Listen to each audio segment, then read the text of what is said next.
She was about to be run over. Luckily, this brave young man saved her. The woman, however, took the situation the wrong way and even slapped him, believing it to be harassment. Despite the injustice, he tries to explain that he only tried to help her, but she repeats the aggression and proves to be a woman without character. Notice, as he was walking away, the cynical woman grabs him by the arm and pretends to be being assaulted. She screams so that other people will think that she is the victim. Even without evidence and without even hearing his version of the facts, this other man rebels and starts to assault him in the middle of the street.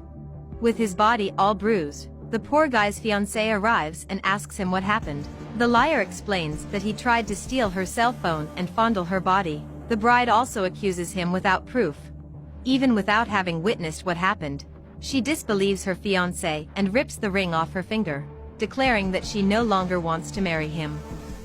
With much pain in his ribs, probably fractured, he again explains that things didn't happen that way, but the poor guy is the victim of accusations from all sides. To make matters worse, a policeman arrives on the scene, which could even put his freedom at risk. So all three, the irresponsible couple and the liar, accuse him of attempted assault and harassment. The policeman rightly asks them to speak one at a time and starts with the supposed victim. Shamelessly lying, she tells him that she was walking in the street and that man, for no reason, touched her body, insinuating that he is a pervert. Tempers are once again inflamed, but this policeman is a well-trained officer and allows the man to explain himself. Gasping for breath from his injuries, he replies that he saved her from being hit by a car, nothing more than that. At this point, the policeman makes the best decision, which is to call the central office. This way he will have access to the street surveillance cameras. In communication with the technical staff of the city police, he asks for the recordings to be sent directly to his cell phone. This is a city that invests a lot in security, and the law enforcement officers and citizens, when requested by their lawyers, are able to access the recordings, which are public.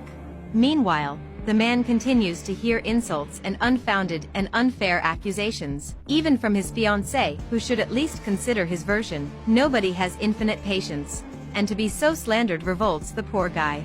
He is disappointed with his girlfriend and regrets having saved that stranger, whom he calls shameless. The policeman is influenced by the feeling of inquisition and handcuffs him while the evidence is not sent by the technical center.